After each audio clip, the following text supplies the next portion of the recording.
every time that you're near.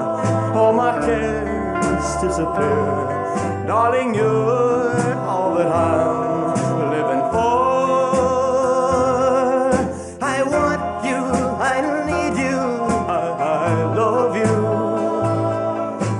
more and more. I thought I could live without romance until you came to me. But now I know that I will go on loving you eternally. Won't you please be my own? Never leave me alone, 'cause I die every time we're apart. I want you, I need you, I love you with all my heart. Well, I thought I could live without romance until you came to me. But now I know that I will go on loving you eternally. Won't you please be my own? Never leave me alone, 'cause I die every time we're apart. I want you, I need you, I love you with all my heart.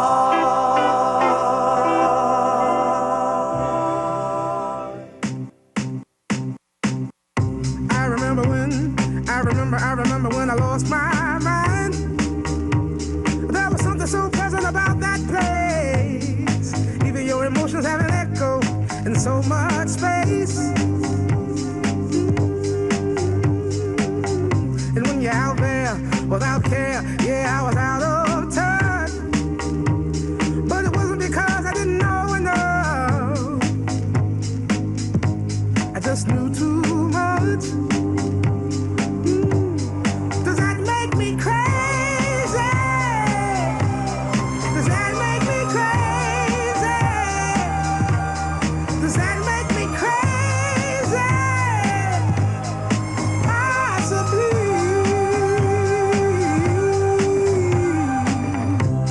And I hope that you are having the time of your life.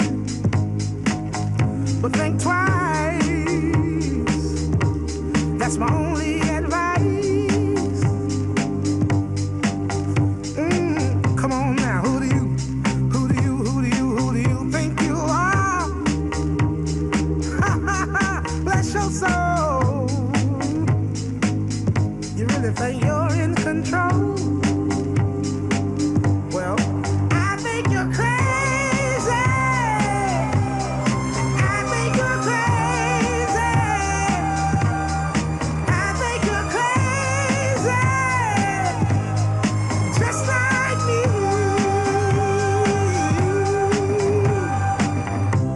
My heroes had the heart to lose their lives. I wanna live. And all I remember is thinking I wanna be like them. Ever since I was little, it looked like fun. If there's no coincidence, I've come. And I can die when I'm done. But maybe I'm crazy. Maybe you're crazy.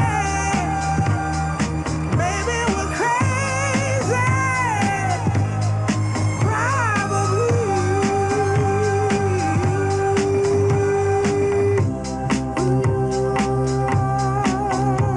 Ooh.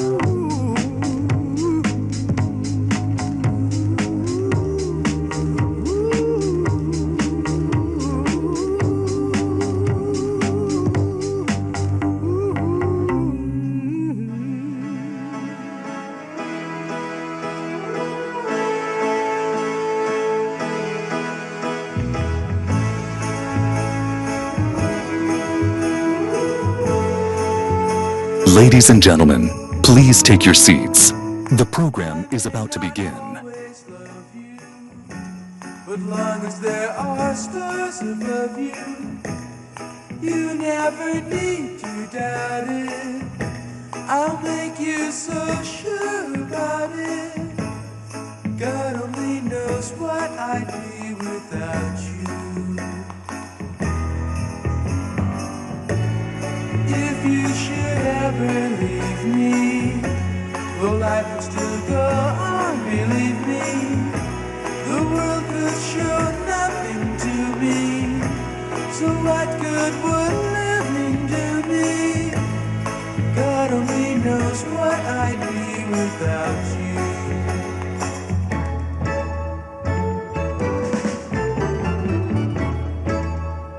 you. Ladies and gentlemen, please take your seats. The program is about to begin.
Heavenly shades of night are falling. It's twilight time. Out of the mist your voice is calling. 'Tis twilight time. When purple-colored curtains mark the end of day, I'll hear you, my dear, at twilight. Ladies and gentlemen, please take your seats. The program begins now. Shadows gather splendor as day is done. Fingers of night will soon surrender the setting sun. I count the moments, darling, till you're here with me. Together at last at twilight time. Here in the afterglow of day, we keep our rendezvous beneath the blue air. In the sweet and same old way, I fall in love again as I did then. Deep in the dark, your kiss will thrill me like days of old, lighting the spark of love that fills me with dreams untold. Each day I pray for evening just to be with you. Together at last at twilight time. In the afterglow of day, we keep our rendezvous beneath the blue air. In the sweet and same old way, I fall in love again as I did then. Deep in the dark, your kiss will thrill me like days of old, lighting the spark of love that fills me with dreams untold. Each day I pray for longing just to be with you. Together at last at twilight time. Together at last at twilight time.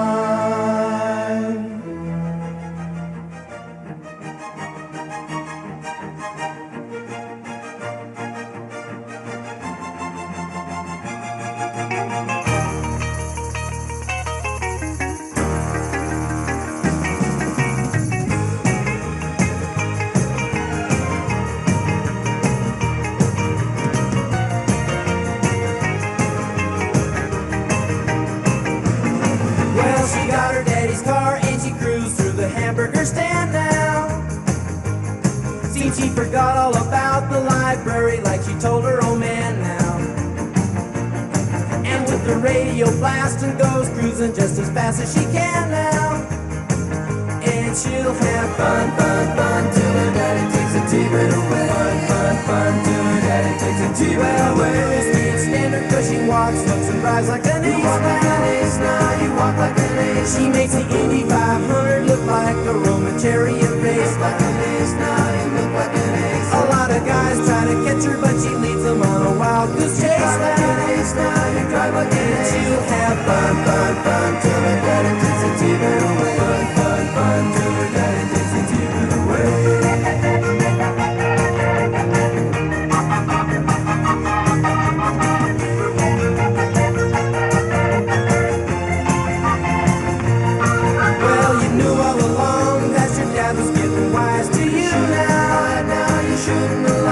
Since he took your set of keys, you've been thinking that your fun is all through. You shouldn't lie now, you shouldn't lie. But you can come along with me, cause we got a lot of things to do now. You shouldn't and we'll have fun, fun, fun. Now that daddy took the T-bird away. Fun, fun, fun. Now that daddy took the T-bird away. Fun, fun, fun. Now that daddy took the T-bird away. Fun, fun, fun. Now that daddy took the T-bird away. Fun, fun. Now that daddy took the T-bird away. Fun, fun. Now that daddy took the T-bird away. Fun, fun. Now that daddy took the T-bird away. Fun, fun. Now that daddy took the T-bird away. Fun, fun. Now that daddy took the T-bird away. Fun, fun. Round, round, get around, I get around, yeah, get around, round, round, I get around, I get around, round, round, I get around, get around, round, round, I get around, get around, round, round, I get around, get around, round, round, I get around. I'm getting bugged driving up and down the same old strip. I gotta find a new place where the kids are hip.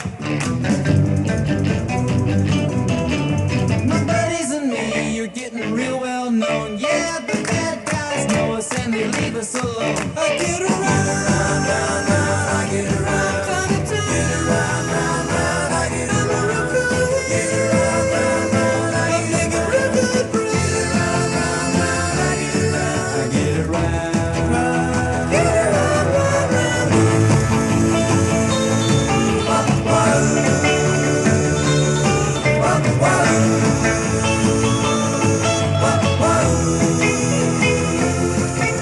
We always take my car cause it's never been beat, and we've never missed yet with the girls we meet.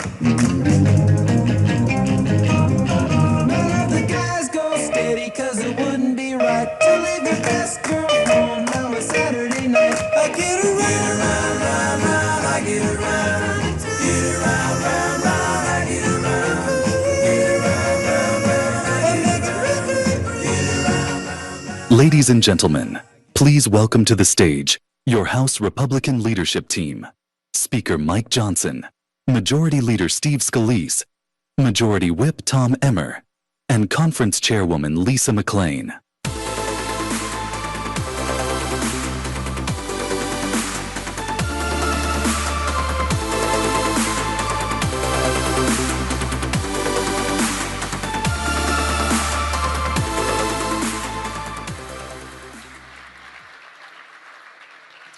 Thank you all so much. Have a seat for just a moment. It is so good to be here again at Doral, President Trump's amazing property. How about a round of applause for this incredible venue. And the Congressional Institute, we're so grateful for bringing us all together as they have done for many years now. This is the best time to be together. It's the best place to be together. We have so much to celebrate. When we were here just last year, we were talking about being on the edge, on the verge of the dawn of a new golden era in America. And my friends, that is exactly what we are in the middle of now, the new golden era, new golden age. And that's because when voters gave us this mandate in the election of 2024, they wanted us to fix everything. As you know, every metric of public policy was an absolute disaster. And they gave the President of the United States, this President, 75 million popular votes. He won the Electoral College decisively, and along the way, and in large part because of his coattails, we had the largest popular vote ever in history for House Republicans, almost 75 million votes. That's right. So we came in with a mandate, and we came in with an agenda, and we began to work very hard. We worked hand in hand with the President to move that agenda along, the America First agenda. And the record of the first year of the Trump administration in the last couple of months has been promises made, promises kept, because we take the responsibility that we have been given by the people seriously. It's a restoration of common sense. We are bringing America back again, and it's largely because of the leadership of the gentleman that I'll introduce to you in a moment. He is the most active president, the most energized president, the most successful president, I believe, in my lifetime, and he's proven it over and over and over, and part of it is because he doesn't sleep, thankfully. He's got so much to do, and I know that because I get calls from him at 2 a.m. and 7 a.m., sometimes in the same day. He doesn't require a lot of sleep, thankfully, and he is the man for the moment. His achievements are incalculable. History will record that this president came at exactly the right time, on the eve of the 250th anniversary of the greatest nation in the history of the world, the most free, most successful, most powerful, most benevolent nation that has ever been. And we understand, and he understands, that it's not guaranteed. He understands that we have to fight for it every single day, and he does that every single day. Just in the last week, my friends, anytime this president sees a problem, he jumps right in to fix it. I've been involved in just what I've been involved in the last few days with him. Several days back, earlier in the week, he recognized that the growth of AI and the new tech and the need for data centers around the country and new energy sources. He pulled together all the leaders in the industry. He's the only person that has the gravitas to be able to do that. And he pulled them all together, and they signed the Ratepayer Protection Pledge to make sure that energy prices continue to go down and don't rise, even though the demand, that's right, it's a big thing. And then a couple of days later, we're working hard in the House, and the House leadership team's doing all of our thing, and I get summoned back to the White House. What is it now? Well, the president needs to save colleges and universities. The NIL, the name, image, and likeness madness has really gotten out of control, and the president's decided that he's the man to fix it, and he is. And so he summoned us all together, and I mean, you probably saw 60 of the biggest names in college sports and athletics and college administration, university administration, all summoned to the White House for a productive meeting to get the SCORE Act and our solutions done and finished up. A few days later, I turn on the TV. You know, I'm trying to rest a little bit. The president doesn't. Why? Because now he's back down here in South Florida, and he has brought together and created the New Hemisphere initiative to take out narco-terrorists and secure the hemisphere. This security for the Americas. It's a new initiative that he alone has conceived. This president never stops. There's so much to fix. We have the right man for this hour. History will record one of the most consequential presidencies in the history of this extraordinary country. We are all blessed to be a part of it, to work alongside him in the legislative branch and to get this done for America. We will continue to do that as we head in to the most important midterm election of our lifetimes. We all know that. Without further ado, my friends, I want to present to you not just our host and the property owner, but the 45th and the 47th President of the United States, Donald J. Trump. From the lakes of Minnesota to the hills of Tennessee, across the plains from sea to shining sea, from Detroit down to Houston and New York to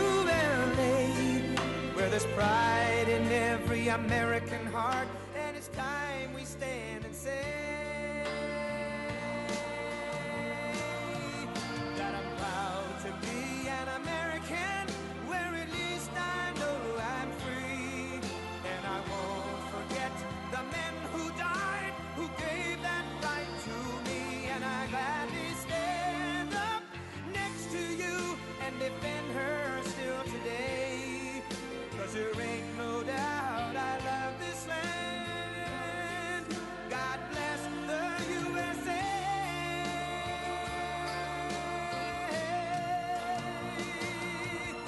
And I'm proud to be an American, where at least I know I'm free.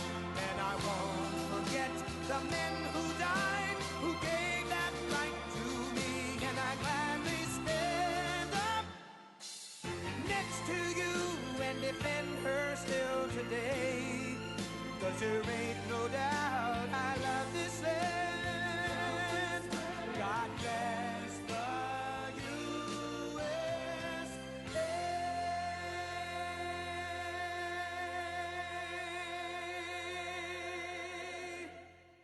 Wow. A lot of friends. Sit down. We have a little time. Just everybody. Thank you very much. And to our great speaker, Speaker Johnson. And hello to the men and women of one of the most consequential Republican majorities in history. It's not a big majority, but it's just about the most consequential. The job you've done is incredible. And they are members that are warriors and really people that are for the American people. And that's why you're doing well. And I think that's why we're going to continue to do well. We're fighting a little tradition, you know. Historically, the person that wins, Democrat or Republican, wins the presidency. For whatever reason, it doesn't work out. But we've done a lot. I don't know. I think we had the best first year of any president ever, and that includes you. You came along with me, and you made it happen. So with your help and hard work, we're making America great again, and we're doing it much faster than we thought. And it's better, stronger, and our country is doing really well. I mean, at a level that nobody thought. We took a little excursion because we felt we had to do that to get rid of some evil. And I think you'll see it's going to be a short-term excursion. How good is our military, right? Amazing. How good. Short-term. Short-term. Thank you. They're great. You know, we all together, in my first term, we rebuilt our military. And I didn't know I'd be using it so much in the second term, but we have a military like no other. It's not even close. But I especially want to recognize the rest of our amazing House Republican leadership team and so many of my friends that are congressmen, some senators. We have some great people in this room, but including Majority Leader, a real brave guy, because I know the real story. I was there that night with him in the hospital when he was given a very small chance of living by a doctor who was very good, by a wife who was desperately in love with him. She cried so much. Because I've seen the other two. I've seen guys at the end of the line, the wives aren't exactly shaken up.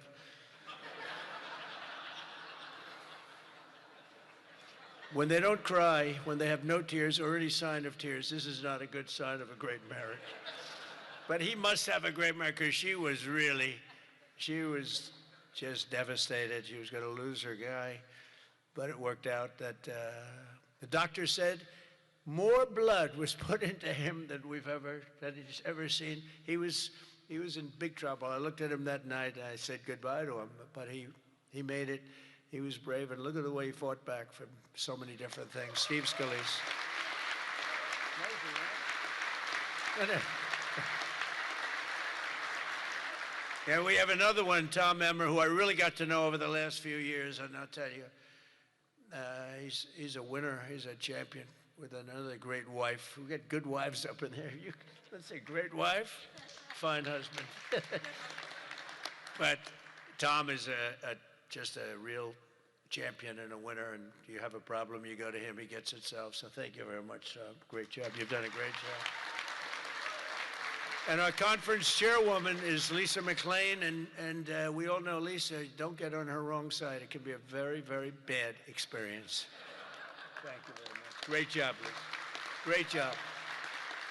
And a very special thanks. You know, you broke a record. This is over 20 million. This is, it's the biggest of these type of events that there's ever been by a lot. You know, you didn't just break it, you broke it by a lot. So I want to congratulate you. But there's just great spirit. The Republican Party has fantastic spirit. The level, I don't think, has been seen before. I really don't. We have to get a couple of people on board, which, you know, sick person. But I want to say a very special thanks to everyone at the Congressional Institute for helping organize this event. This has been amazing.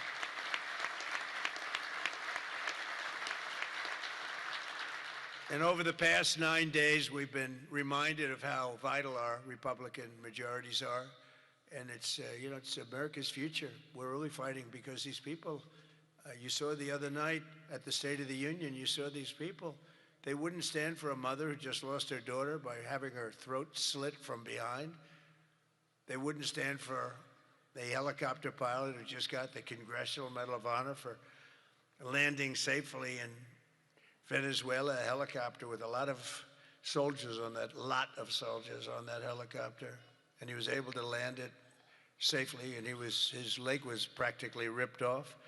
And for those people that know about helicopters, you land them pretty much with your legs, right, Tom? You land them with the legs, and he was in bad shape, and he got that. Not only landed, he landed in exactly the right spot at exactly as blood was pouring down the aisle, which didn't make all of those soldiers in the back feel too good. They're looking at a pilot who's bleeding out. But they didn't want to stand for that. They didn't want to stand for a 100-year-old soldier who had left a legacy of bravery. Everybody talked about it for years, and it was time for him to get the Congressional Medal of Honor. They didn't want to stand for him. There's something wrong with those people, and we can't let them ever be in a position where they can lead this country again or destroy this country again, because we almost lost this country. This country was close to being lost. The representatives in this room provided the pivotal votes in securing a record $1 trillion for the United States military this year, and now the world is witnessing the importance of that investment with one of the most complex and stunning operations ever conducted, and that's Operation Epic Fury. That's a great name, isn't it? Epic Fury. That's even better than Midnight Hammer, which was pretty good too, right? That was where we knocked out their nuclear potential. That was a big day, because if we didn't do that, they would have had a nuclear weapon within 2 weeks. And I think we'd be in a lot different situation. And then you had, of course, what they did in Venezuela, how that was just so far so good. We've done a real job. We've got all good ones. If you go back and you look at Afghanistan with Biden, one of the worst, I think the most embarrassing moment in the history of our country. If you look at what happened with Jimmy Carter, also with Iran, but if you look at what happened with the helicopters and the hostages, it cost them the election. It was what a mess. The world respects us right now more than they have ever respected us before.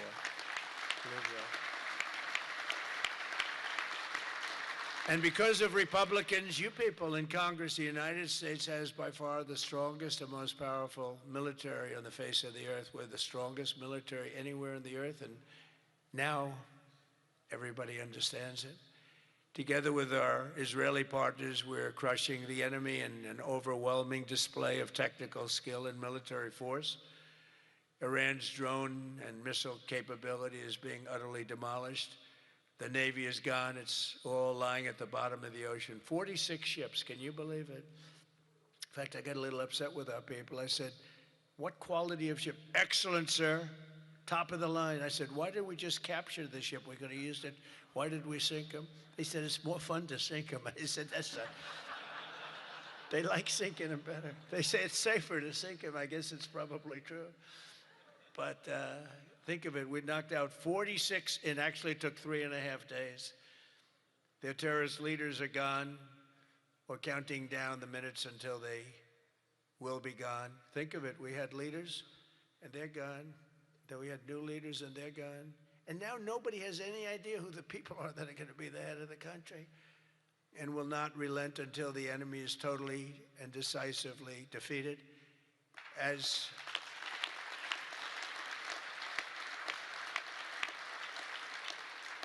And remember, Iran did so many bad things. They were really, if you look at Soleimani, who was taken out, as you know that, but you know who. But if you look at Soleimani, the father of the roadside, you call it a roadside bomb because most people don't understand the different terms. It was where they plant bombs in roads as you drive by, happily drive by, the bomb goes off, and no matter how strong the armament, it just kills the people. Or you lose your arms, legs, and face. And those bombs got worse and worse, and he got happier and happier, and we took him out. That was a big thing because he was the head. It might have been a much different story. They may have been much more capable than they are had he lived, because he was capable. He was vicious, violent, and capable. But we got rid of him first term. And we did so many things. I mean, we've done so many things, but as you know, on Saturday, I traveled to Dover Air Force Base to be with the families of 6 fallen warriors as they returned to American soil. And I know that everyone in this room joins me in sending our prayers and eternal gratitude to the families of those great heroes. Those families are incredible families, devastating to be. Hardest thing to do, you know, I've done it a lot. The hardest thing to do is to go to Dover, because Dover is where, for the most part, a lot of the fallen, the warriors, the great young people that have died in war, they seem to mostly go to Dover. They come home to Dover. Dover does a great job of handling things. They have men assigned to the family. They have men and women that are incredible, assigned to the families. It's a beautiful thing, but it's also a very sad thing.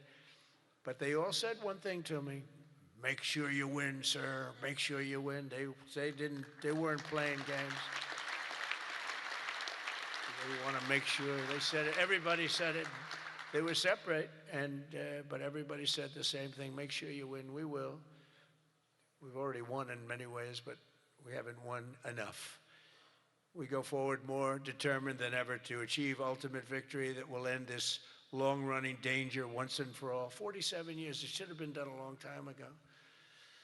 The world would have been a different place had some president had the courage to go and do it. They should have done it many, many times. They had many opportunities. The United States of America is the greatest and most exceptional nation in human history, and will not be threatened by evil terrorists and lunatics any longer. We just can't do that. And you know, when I always talk about how great our nation is, I don't know, I don't consider our nation very great.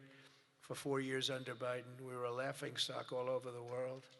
We were a laughingstock. So, you know, I say great, great, great, but I don't know. When you look at what happened with so many different things, the open border, 25 million people, many of them very bad people pouring into our country with open borders that just said, come on in, makes no difference. They emptied their jails into our country. 11,888 murders, 50% of which murdered more than one person. The drug dealers came in. The mentally insane came in. They emptied their mental institutions. They emptied their insane asylum. That's a step above a mental institution. They emptied them all right into our country. And we've done a great job of doing what we've done. Think of it, we have the lowest crime rate that we've ever had. We have the lowest murder rate in 125 years. And we're saddled with all of the problems of the criminals that were let in. You know, look, they're smart people. I know the people that run those countries, every one of them. And they're all streetwise, very smart. And I would do exactly the same thing. They emptied their jails into our country. I said that was going to happen when I heard that they were having open borders. I didn't believe that they were going to happen. When I realized that they actually were going to have open borders, I said, we're going to have every person in jail. We're going to have every drug dealer. We're going to have all these countries all over the world. The Congo, they emptied their jails all the way from the Congo to all parts of South America, Asia. They sent in their people in jail, murderers. Some of the worst people on earth got sent into our country. And I'll tell you what, ICE is unbelievable, what they have to put up with and how tough they have to be. That goes for Border Patrol, and it goes for law enforcement, our law enforcement people. But sadly, even as our service members are fighting bravely to protect America abroad, the Democrat minority in Congress is deliberately sabotaging our national security at home.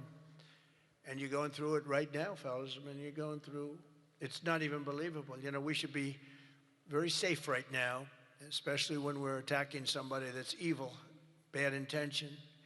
But last week, 53 House Democrats voted against a resolution affirming that Iran remains the world's #1 state sponsor of terror. Who the hell would do that? I mean, almost every act, whether it's Hamas or Hezbollah, no matter what, you take a look, it's Iran or Iran sponsored. And even more outrageously, as we speak, Democrats have shut down the Department of Homeland Security. They've got it shut down. Do you believe it? Right now. Because they care more about amnesty for illegal alien criminals than about protecting the lives of American citizens. I mean, take a look at it. The American citizen is being scoffed at by Democrats. It doesn't make sense. None of this stuff makes sense to me, you know, when they sat and they wouldn't stand up for incredible people. They just refused to clap, stand up. By the end of the speech, by the way, they were all standing because somebody was passing them. No, you people are getting killed tonight. They were all, they'd stand up for everything I was saying. At the end, that last half hour, they were standing up for things that they shouldn't have stood up for because they got the word, you're getting killed tonight. Stand up and clap for the woman that just lost her daughter, please, to a violent criminal. But Democrats must vote immediately to reopen the Department of Homeland Security so that we have the resources to keep America safe.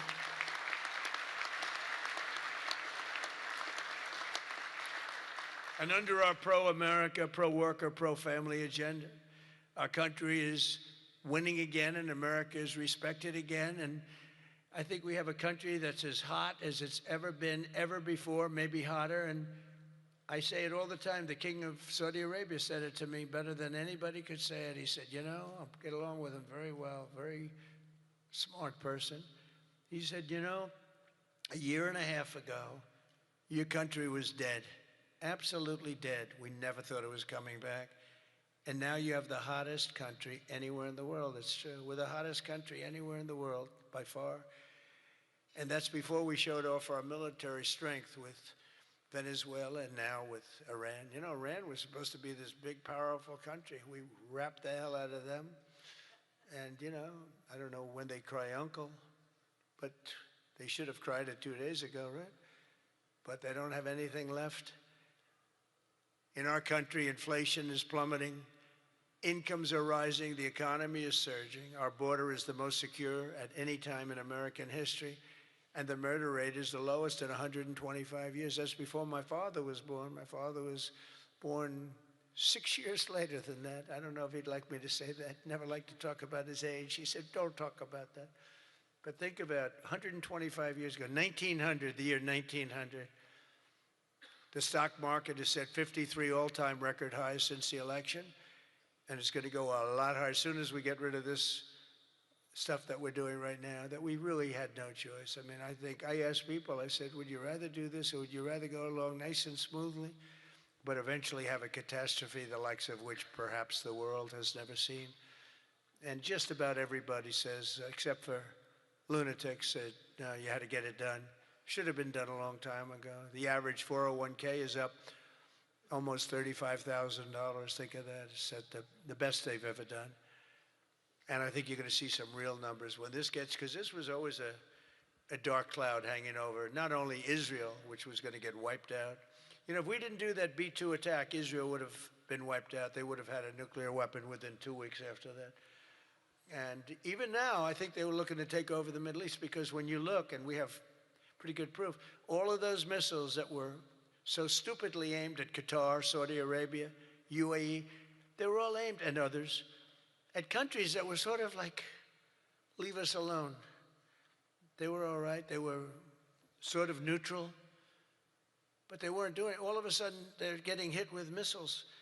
And they could have gone one of two ways. They could have gone toward their side, like we're with you, or they could have gone with our side, and they really went with our side, and they've helped us, and they've been a big force.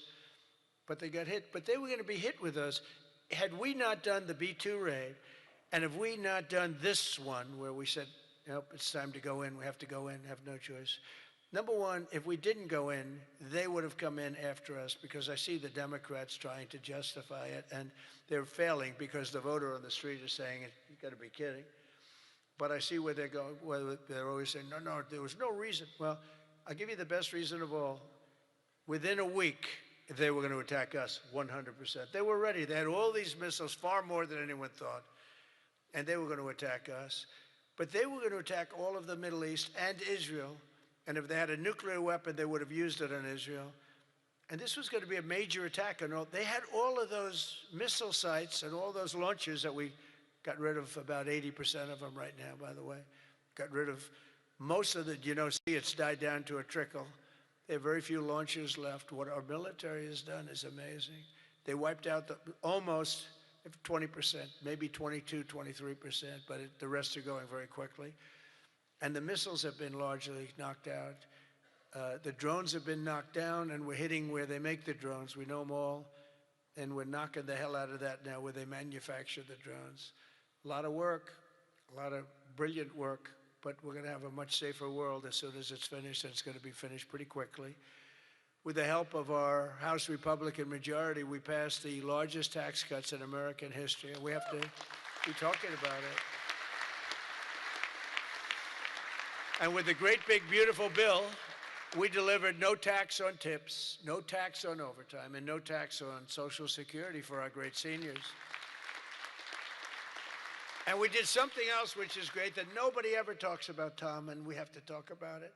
We made interest on auto loans fully deductible. That's never happened. We've never had that. Rich people always get deductions, but middle-income people, people that have to struggle a little bit, never did.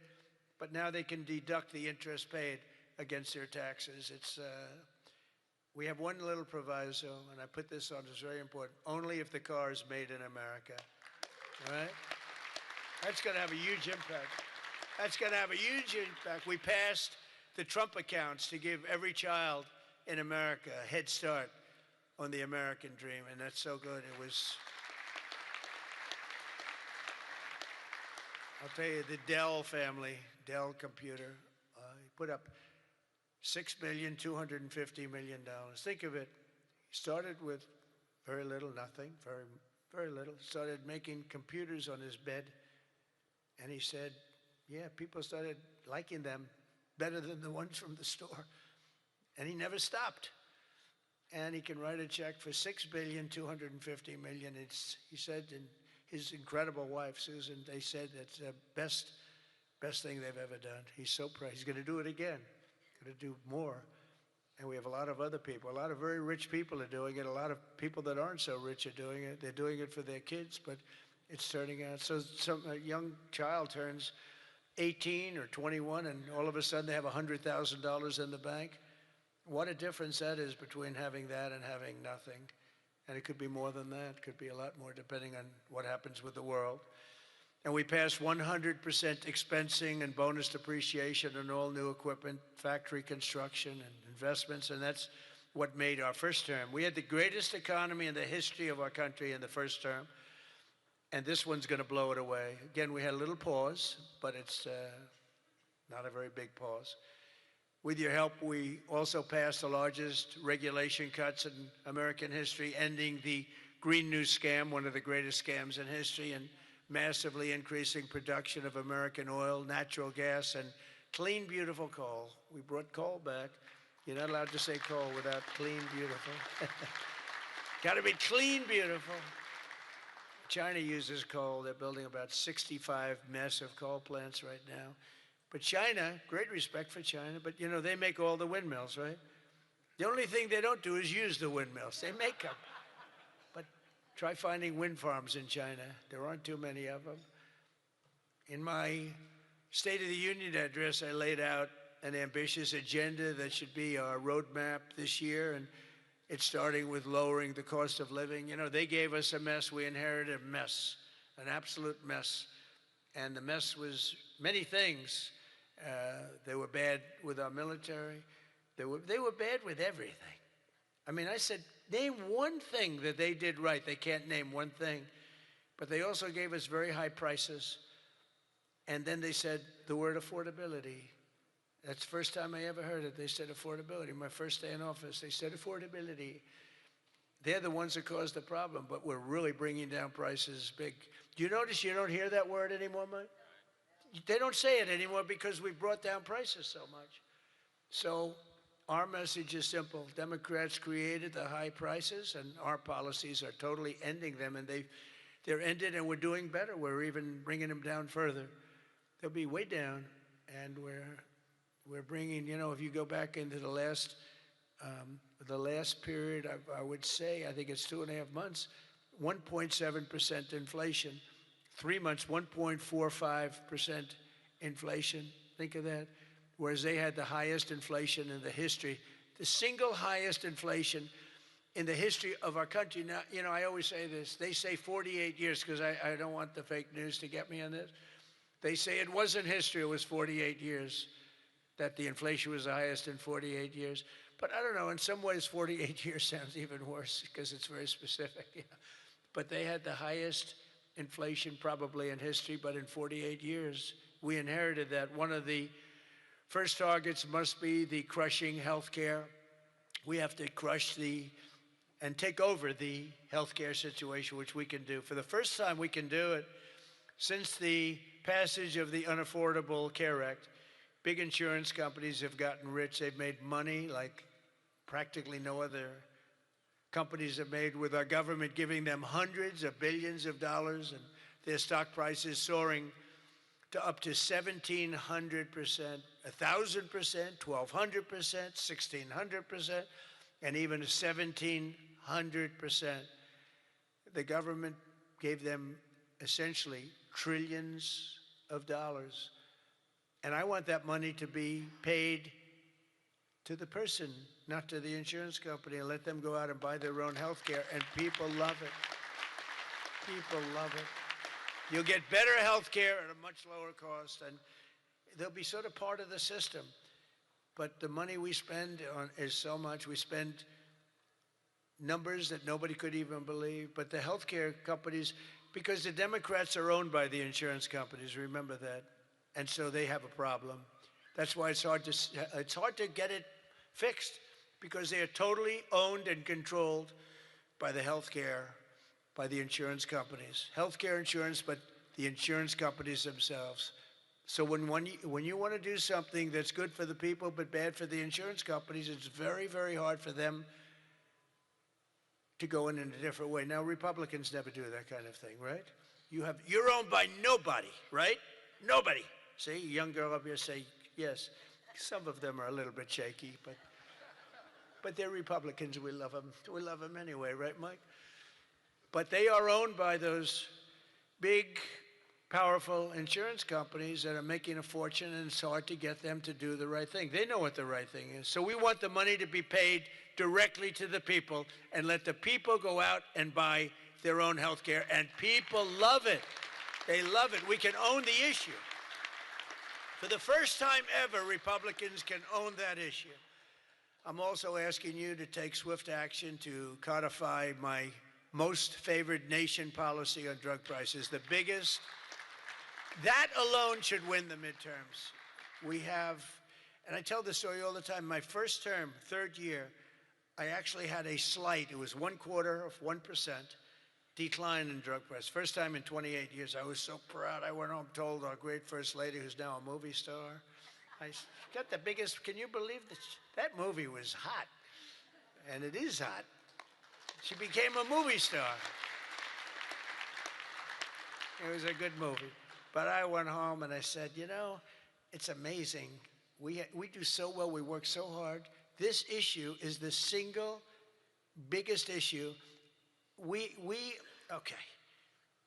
I had a news conference, I'm embarrassed to say, a long time ago, my first term, third year, because I went up. to a level that I did things that nobody's ever done. 28 years, I brought it down 1/4%. Now I brought it down 80%, 90%, 75%, depending the way on, it's driving the fake news crazy because I say 400%, 500%, 600, depending on the way you want to talk about it, if you want to talk about pricing. But using a conservative number, what we've done is we paid the highest price for drugs anywhere in the world, and now we pay the lowest price for drugs anywhere in the world. We are tied for the lowest price. Whoever has the lowest price, that's what we pay. And I did that through tariffs. We had a little disappointing decision, to put it mildly, from the Supreme Court. Terrible decision for the people, but the good news is I have lots of other ways of doing the same thing. I just have to work a little harder. They want me to work harder, but we're doing the same thing with a lot of work. But I used tariffs to get this because I went to other countries. The drug companies were not easy, but I got them. And I said, we're not paying. We were paying for a pill $130 that in London and Germany and different places you'd pay $10. So we were paying 13 times more. They're paying $10, we're paying $130. And the drug companies, I called them in. We had a rough time, but it wasn't that bad. And they agreed because they knew that I couldn't get the countries. You had to get the countries to approve it. And I called up, and you've heard me say this a couple of times, not often, but I called the countries up. I called up France. I said, Emmanuel, you have to cut your good friends from America a reasonable deal. What's happening is you are paying a tiny fraction for drugs. No, Donald, I cannot do anything about that. I said, you can. He said, no, I will not do it. I will not do it. Because he'd have to raise his pill from $10 to $20 and maybe even $30. Ours would come down from $13, $130 down to $20. Think of that, from $130. That's what you're going to get, from $130 to $20. But he has to double his price from $10, and they were the boss. I said, no, you will. No, Donald, I cannot do that. And I heard this from all the other countries too, very elegant people. And they were saying, no, we cannot do this. We will not do this. I said, yes, you will, 100%. No, we will not. Because, they have to double up their prices. And I said, well, here's the story. If you don't do it, I'm going to put, in the case of Emmanuel, I said a 100% tariff on all wines and champagnes coming into the United States. No, Donald, you cannot do that. I said, I've already got the legislation. It's right in front of my desk. I'm going to sign it. Emmanuel, he said, Donald, I will agree to this. So he agreed. Everybody agreed. I got every country to agree. And now you've done something that no other president could have done. No, I don't want to brag. But, they've said this about a lot of things. No other president could do some of this shit I'm doing. No other president. The things I'm doing, nobody else was going to do it. They say it all the time, sir, could you do this? You're the only one can do it. But we got it done, and we got the countries to all go along. Because I said, if you don't do it, I'm going to raise your tariffs to 200%, to 150%, and that's 10 times more than I'm asking for. And every single one, if it took me 5 minutes, that was like a long time. I was doing badly with that one. So now we have most favored nation pricing into permanent law, and you should codify it. But I don't care that much about codifying it, because what politician is going to agree to increase drug prices by 500%, okay? So, but it's still good to have it codified. Don't you agree? They're saying, sir, we have to codify it. I said, that's okay, but I'm not. Other things you should codify. That I can tell you. This one, you should codify, because you want to take credit for it. You want to take credit for it. So if you can, please codify it. Get out there and codify. You're getting an 80%, 85%, 55%, 70% reduction in drug prices. Codify it. But if you don't, no president's going to raise it, in my opinion. Although they are crazy, these people are crazy. They could find a way. You better get it codified. And as we work to bring down interest rates so that more Americans afford a house, I'm also asking you to ban the Wall Street firms, large Wall Street firms, institutional investors, from buying up thousands and thousands of single-family homes, hundreds of thousands of homes, because homes really are for people, not for hedge funds. We want to get the market out so they can do it, and we're stopping it. We want people to be able to buy a house. It's the American dream. Buying a house is a part of the American dream. And we must also stand up for the safety of our citizens. One of my guests at the State of the Union was Anya Zurutska, the mother of beautiful 23-year-old Ukrainian girl who was stabbed to death on a train in North Carolina by a deranged criminal, arrested more than a dozen times. And I had the mother, as you know, at the State of the Union, and she was devastated. Beautiful woman, devastated, uncontrollably devastated. And we couldn't get one Democrat to even clap. The Republicans clapped and went wild, and they loved her. Not one Democrat in that whole room even thought about clapping. They sat there frozen-faced, disgusting. House Republicans should get every member of Congress on record and pass a tough new crime bill that imposes harsh penalties for dangerous repeat offenders, which this nut was, cracks down on rogue judges and prosecutors, and ends no cash bail once and for all. No cash bail is a big part. I mean, you have a man murder somebody, and by that afternoon, he's out on bail. No cash bail. It's a huge problem. We also need to end deadly sanctuary cities, and you have bills before you now, and you're working on things, but hopefully you can do that, Mike, because it's terrible. They're sanctuary for criminals. That's all they are, sanctuary for criminals. They fight ICE all the time. That was the problem up in Minnesota. They had a lot of criminals in there. They wouldn't give it to us. And to stop illegal aliens who cannot even speak English from driving 18-wheel tractor trailers. They have no idea what they're reading. I wouldn't be able to do it in their countries. There's arrows, there's speed limits. They have no idea what they're reading. And in many cases, they're on drugs on top of that. We need to ban any state from granting commercial driver's licenses to illegal aliens. Have to do it. And I want to thank House Republicans for passing another common sense measure. I would think it's the easiest thing. I just told Mike. You know, you were at $19 million. I have to say this because I've never contributed. I was a huge contributor for years and years. Once I became president, I never contributed any money because the greatest thing about being president is I no longer have to contribute. Nobody ever asked me for money. They asked me for my endorsement. I've endorsed just about everybody in the room. But keep winning, right? Yeah. 124-0 this Tuesday. 124 wins, no losses. Is that good? And there were some rebels. We endorsed a few rebels, right? A few that Mike was saying, it's going to be a tough one. But we're 124-0. But as president, nobody ever asked me for money. And as president, you know, like as president, you sort of don't make campaign contributions, right? Doesn't even.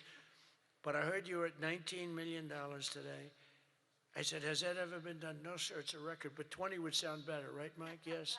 He said, I'm going to give you $1 million. It's the first time I've done that. I never did it before. I never did it before.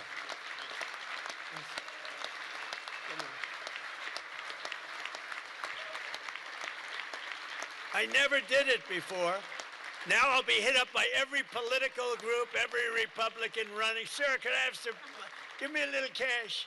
I'll have Emmer come up to me and say, how about a little cash for my campaign?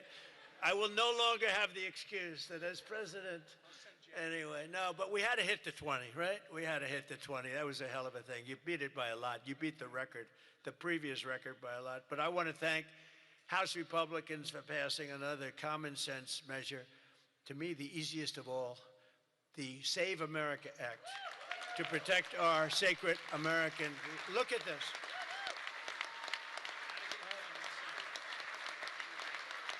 Look.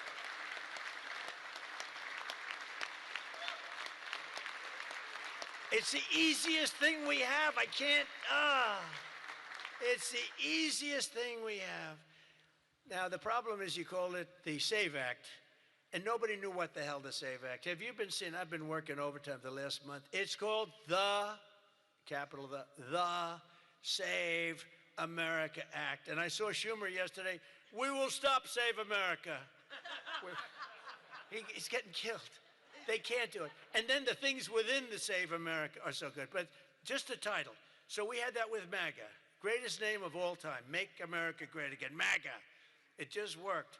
You know, I had something, Keep America Great.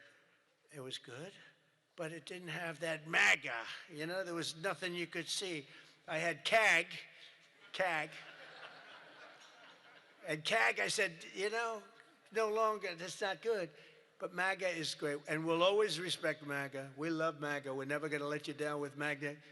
But this one's even better if you think about it. This says, America. We're going to save America. The Save America. How can they fight us? The Save America Act. And I've watched them. I watched Schumer, who's horrible. What a horrible politician. He is now a Palestinian officially.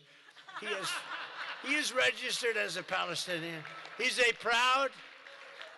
taken the biggest turn of any human being I've ever seen. He's gone from totally pro-Israel to totally pro-Palestinian. He wants to protect the Iranian people that are quite nasty. But it's very simple. All voters must show the act. Voter ID. Ready? This is not complicated. Voter identification. Now, I have a whole list, but I don't want to put, I have like hundreds of things on the list. If you go shopping, if you do this, if you buy a car, if you license a car, if you point to everything you need to have identification. So all voters have to show identification, ID. All voters must show proof of citizenship in order to vote. So you have ID and you have citizenship. So far, good. No mail-in ballots except for illness, disability, military, or travel. Mail-in ballots are a disaster. Jimmy Carter, the best thing he ever did, he headed a commission after he was president. It was the single best thing, and he did a thing on mail-in ballots. He said mail-in ballots should not be allowed because they are inherently dishonest. And we have seen it time and time again, and we just keep going with it. And I put that down as a top 3. Look, no mail-in. Now, you have the exceptions for the military, and I would even say foreign-based military. But for the military, for disability, for illness, and if you're traveling, you know, you have an excuse. And I was lenient on that. But those 3 things. Then I added 2 more. These are best of, you know, best of. These are called best of Trump. We should also add on to this bill. And so what I've asked Mike to do is to draw a new one with these few things added. And let's go for the gold. Let's not just get one like voter ID, but, you know, it can be given to you by your daughter. You know, your daughter, she has to be of age, like above 6 years old, she's allowed to say. You had to see some of this stuff is so bad. They're doing everything possible because they know if we get this, they probably won't win an election for 50 years, okay? And maybe longer. And they're going to fight like hell. But boy, do they get killed. Because even the Democrats, you saw the numbers today, Democrats voted 86% that this stuff should be passed. The Democrats. With Republicans, you're at 98%. But Democrats are at 86%, except for the people that run the Democrat Party, because they want to try and win elections illegally. It's the only reason you vote against voter ID is because you want to cheat. There's no other reason. They come up with reasons. They say, it's racist. That's their number one, racist. Then you have to explain it, and they're just sitting there mumbling. They can't explain it. And it's actually very insulting when they use the term racist. Very insulting to the people that they're trying to so-called defend, but they're not defending. Then I wanted to add 2 more to it because they're, I say 95%, maybe 100%. No men in women's sports, very simple. Add that in. And I wanted to add in one other, I'm not even adding in no open borders because, you know, there's some people that like open borders. These people are crazy, but that's okay. Because I want 5 things that are like close to 100%. No transgender mutilation surgery for our children. You can't have transgender for our children. So those 5 things, 5 things. Voter ID, citizenship, Mail-in ballots, no mail-in ballots. Right? We don't want men playing in women's sports. That's got to be about close to 100%. We don't want men playing in women's sports, and no transgender mutilation of our children. Now, that should be the easiest thing to get past that you've ever had. Each one, it's best of Trump. Those are best of Trump. I have some that are very popular, but I wouldn't put them in that category. This is the #1 priority. It should be for the House. And I'd like to ask Tom, Steve, Mike, all of you, if you would, I'd like to have you go back and Lisa, hello, darling. She was screaming her affirmation of what I said. The kid went wild. She was so happy that somebody finally said, let's vote on this. Lisa, you're going to get it done. Okay, I'm going to count on you. Forget the men up here. I'm going to count. Deal. But it's actually a matter in a serious way of national survival. We can't have these elections going on like this anymore. You know, you use paper ballots. If right now they have watermark, it's so safe, it's so good. You put it, it gets under a light. It says, you know, a code. It's very, very hard to cheat. Another thing, and I don't even bring this up, it costs 7% the cost of those crazy machines. You know, I love the machines where they get the machines, they spend all this money, and they announce during the election that the tabulation will go along for another 3 weeks. Right? With mail-in voting, you know, there's not a country in the world that does mail-in ballots anymore. They tried it. France tried it. It failed. They go to paper ballots. They're all doing paper ballots right now. Most of them are doing paper ballots, except us. And nobody is doing what we're doing. And there's no elections so corrupt as the elections in the United States of America. And we can solve them with this. And the reason I put those other two that have not much to do with it is because they are equally popular, and I think it might help us. And for those people that like FISA, I said maybe you put them together because a lot of people feel very strongly about FISA. Some people don't, but the people that want it, they really want it. And generally, for whatever reason, they're opposed to what we're saying about, you know, about the ballots and about citizenship and all of those things. And so put them together and you might get a vote, but we have to get it done. And then we have to get the Senate to do it. But if you could send a bill up to the Senate, we're going for the gold. We don't want what was said. The SAVE Act, it was all right. Nobody knew what the hell it was, including me. I kept saying, what's this? Save America Act. Don't ever say SAVE Act again. It's a loser. The SAVE Act. Nobody has any idea what are we trying to save? It's the Save America Act. If you could send it up in full form, meaning just straight, we will, I think the Senate has to approve it. I really do. I think, and they're going to have to go the filibuster, and maybe it's going to be the talking filibuster like the old days, the great Jimmy Stewart, right? Remember the great movie, Jimmy Stewart? But they have to get it done, because if we don't get this done, if it takes you 6 months, I'm for not approving anything. I'm for not approving anything. I don't think we should approve anything until this is approved. And they can't win politically.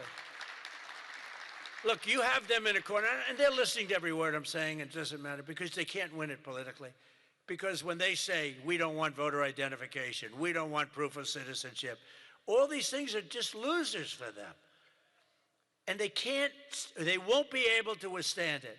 Just like at the State of the Union, they started clapping at the end. I said that. And the reason, because politically, you have to stand for these great people that were being. And the word came out from people watching it on television, you guys are getting killed. And this is an even bigger example. So if I could ask the people in this room to go for the gold. We're going for the gold. We're not going for the bronze. We're not going to sign a watered-down version like has been sent up there.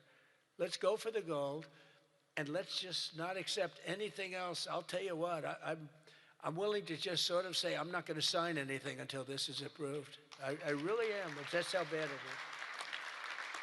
And we're going to have to push the Senate because you have 4 or 5 senators that are, I don't know, 4 or 5 Republican senators. You'll have to explain them to me, but we're not going to get into that.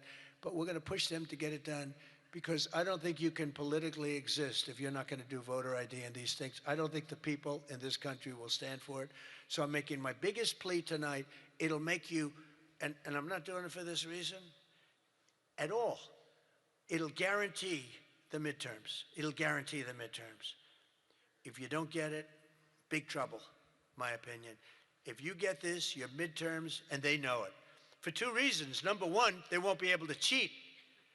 And number 2, the people are demanding it. Every time I go out, Save America, sir, Save America Act. We want the Save America Act, sir. That's all they talk about. They don't talk about housing. They don't talk about anything. That's what they talk about. And if you send it up that you're going to win the midterms at levels that you can't even believe, and you're going to win every election for a long time until somebody really screws things up, and hopefully that won't happen. But I've never been more confident that if we keep these promises and deliver on this popular agenda, the American people will stand with us in overwhelming numbers, just as they did in 2024. I heard Mike say it's actually 78 million votes, but it was actually 86. You know, they cheated like hell, unless, but it was too big to rig. Remember? I won 3 times. First time was great. Second time they cheated like hell. It was COVID. And their cheating was at an inspirational level. We can't let that ever happen again. And then they cheated again in the last election, but I went up. The term I used most was too big to rig. You got to go out, don't believe, because we had polls having us way up. I said, don't believe the polls. Go out and vote. Make it too big to rig. And that's what happened. A couple of races they cheated on, they got away with it. A couple of Senate races, my opinion. But we have to make it too big to rig, and that's what we did. But we shouldn't have to win an election that way. You're going to have a hard time winning elections that way. So you got to get that passed.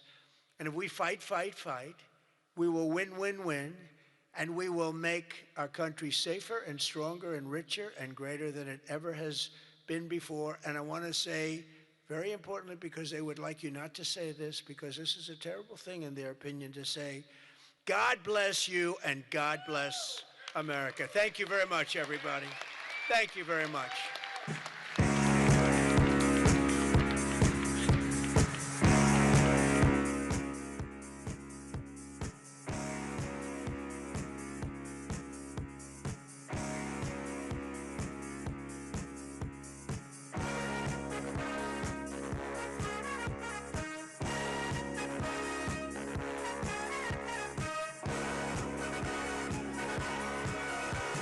Young man, there's no need to feel down.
Think about it. It's incredible. We wiped out a big Navy, very powerful Navy.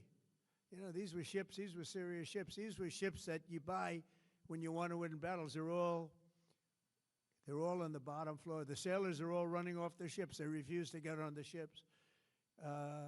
The Air Force is gone. Everything's gone. The missiles are down to a trickle. The drones are down to probably 25%, and they'll soon be down to nothing. We'll have where they manufacture the drones are under fire as we speak. Administration, what we want to do. Thank you. Yeah, please. Can I ask you, you mentioned you were going to waive certain additional oil waivers or sanctions. Can you talk a little bit more about that and address in particular? Well, we're looking to keep the oil prices down. We went artificially up because of this excursion into a very positive thing. I mean, this was an excursion that a lot of people wouldn't have done. I knew oil prices would go up if I did this, and they've gone up probably less than I thought they'd go up. But I don't think anybody thought we were going to be this quickly successful. This was a military success, the likes of which people haven't seen. We have the best military. We have the best equipment. We have, I believe, the best generals. We have the best. And this went very quickly. We talked about that with President Putin. He was very impressed with what he saw because nobody's ever seen anything quite like it. You know, Iran was a very powerful military country with all of the missiles. Now, you had the double attack. You had the original attack with us and Israel, and that knocked them for a loop. Then you had the B-2 bombers, which took out their nuclear capability, and they would have had a nuclear weapon within 2 weeks to 4 weeks. And they would have used it long before this press conference, and we might have had a much different press conference if we had a press conference at all. But it's been amazing. The military success that we've had is truly unprecedented. You've told your congressional colleagues that you will not sign any piece of legislation until the Save America Act is passed. Does that include the confirmation of Senator Mullen as your next DHS secretary? Does that mean a DHS funding bill? And Senator Thune said today it's not a matter of whether or not your Republican colleagues agree with the policy. It's about changing the process. In other words, getting rid of the filibuster to get there. So in order to get it, you're going to need Democrat votes. And what we're saying is the Save America, not the SAVE Act, which nobody knew what it was, the Save America Act, the Save America Act. And that's voter ID. We want voter ID. We want to be able to see a picture of the voter. We want to be able to see that the voter is legitimate. We want, very importantly, confirmation that this voter is a citizen of the United States of America, and we want no mail-in ballot scams. So we have exceptions for the military, for sick, for disabled, and for people that are away, business trips or whatever. Even vacations will be very liberal in that. We've added two things to it: no men and women's sports and no transgender mutilization of our children. We don't want it's mutilization of our children, and we don't want that. So we added those two things. That's the 5 points. We have 5 very good points. It polls at 86% with Democrats. Think of that. The overall vote is 86%. With Republicans, it's 98%. And the only one opposed to it is a Democrat leadership because they cheat. They want to cheat. So we added those 2 points. We're going for the gold, and we're going to have to fight like hell. Now, certain things will happen. Certain things will take place. I'm here to do a great job for the country. But we don't have a country if we're going to have elections that are so corrupt and so dishonest like we've witnessed over the last period of time.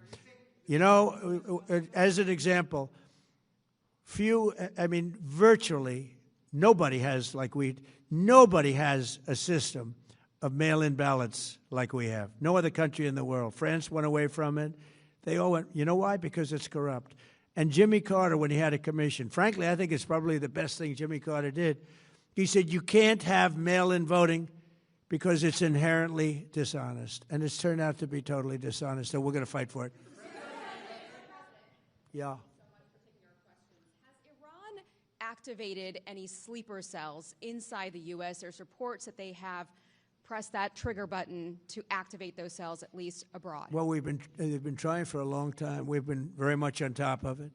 One of the things we have to do is get the Democrats to stop the Democrat shutdown, because, as you know, the apparatus that looks into that, Schumer and the Democrats have shut it down, which tells you they probably hate our country a lot. But the Democrats have to open that up. But we've got very, very good intelligence into that. We know a lot of different things that have happened that have been very bad. A lot of them came in during the Biden open border period, but we have them under, we've got them, we're watching every single one of them. Yeah, we know a lot about them. The biggest problem we have is the Democrat shutdown. We know a lot about them, but the shutdown doesn't allow us to do what we have to do. Do you have to take him out? Does he have a target on his back? You mean the new Supreme Leader? You mean the son? How can there be an Iran with Well, another I don't want to say that, but you know, I was disappointed because we think it's going to lead to just more of the same problem for the country. So I was disappointed to see their choice. You've said you have someone in mind to be the new Iranian leadership, if not the Ayatollah's son. What are you looking for in that person? Are you looking at someone internal, given that you just said that their leadership has been decimated? I like the idea of, internal and eternal, come to think of it. But I like the idea of internal because it works well. I mean, I think we've proven that so far in Venezuela. We have a woman, Delcy, who has been president of the country, very respected, she's doing a great job. And it's, no disruption. We had, as you remember, Iraq, where everybody got fired. The military got fired, the police got fired, the politicians got fired. There was nobody. And you know what they turned into? ISIS. And we don't want that. We don't want that. So I would like to see people that are inside go. Now they talk about the son of the Shah. They talk about other people, but, hasn't been there in many, many years. We have a formula that's been very good so far, and I think it'll continue to be good. The relationship is extraordinary with Venezuela, smart country. We've taken out 100 million barrels of oil. It's right now in Houston being taken care of and made so beautiful. And you have to see this at work. They have... It's brought to the refineries. It's being refined in Houston, which is made exactly for that product. And so far, but it's 100 million barrels of oil, and now they have another 100 million barrels coming. And it's like a partnership. We're getting along so well with them. It's great for Venezuela, and it's great for the United States. Yeah, please go ahead. Mr. President. You just suggested that Iran somehow got its hands on a Tomahawk and bombed its own elementary school on the first day of the war. But you're the only person in your government saying this. Even your defense secretary wouldn't say that when he was asked, standing over your shoulder on your plane on Saturday. Why are you the only person saying this? Because I just don't know enough about it. I think it's something that I was told is under investigation. But Tomahawks are used by others, as you know. Numerous other nations have Tomahawks. They buy them from us. But I will certainly, whatever the report shows, I'm willing to live with that report. Yeah, please.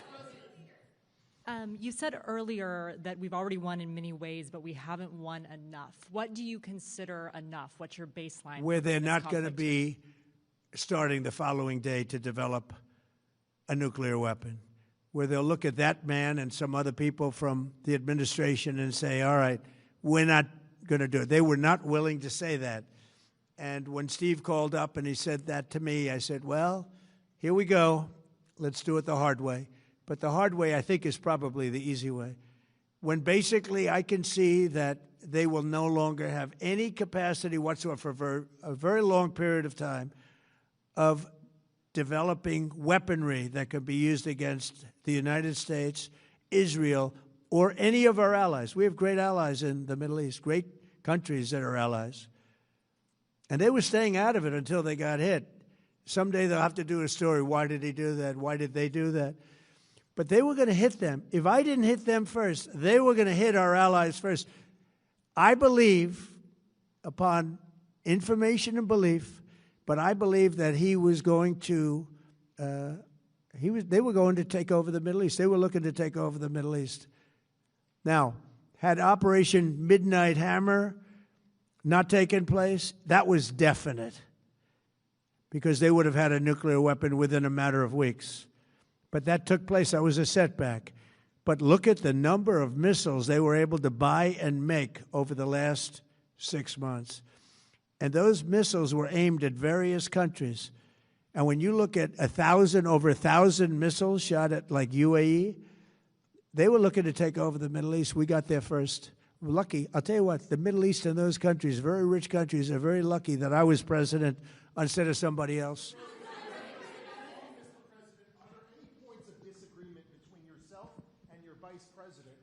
To U.S. action in Iran? I don't think so, no. No, we get along very well on this. He was, I would say, philosophically a little bit different than me. I think he was maybe less enthusiastic about going, but he was quite enthusiastic. But I felt it was something we had to do. I didn't feel we had a choice. If we didn't do it, they would have done it to us. I felt, based on the negotiations that were being had by Steve Witkoff and Jared Kushner and Marco and Pete, and everybody was involved, I felt that they were looking to tap us along before they hit, and I thought they were going to hit. And if they hit us first, that would have been a very bad thing. In the back, please, in the back.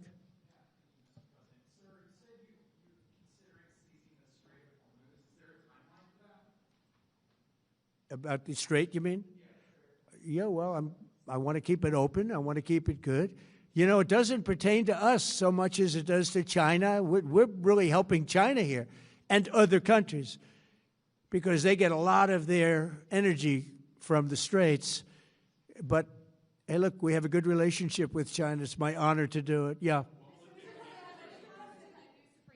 You have called him an unacceptable choice. So does he have a target on his back? And how can you say I don't want to say whether or not he does because that would be inappropriate. But, hey, look, I had a target on my back because, as you people wrote pretty well, they caught the assassin that was after me. So we just got them first. But they caught the assassin. They have him now in custody that was after me. So, you know, but people don't like to mention that, but they did catch him. And I'd like to congratulate our military, Secret Service, FBI, all of the people that worked on that, but they did. Yeah, please. Go ahead. No, go ahead, please. Thank you, Mr. President. You promised the Iranian people you would help them, but it sounds like you're willing to end this fight after your military objectives have wrapped up. Isn't that a betrayal of the people? Will I help them? I'd like to, if they can behave, but they've been very menacing. You know, they're great people. They have an amazing population. It's amazing, smart, brilliant, energetic. They have a great, I'd love to help them, but they have to be in a system that allows them to be helped. And right now they're in a system that only allows failure. And I don't want that.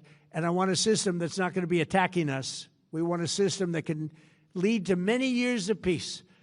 And if we can't have that, we might as well get it over with right now. Yeah, please.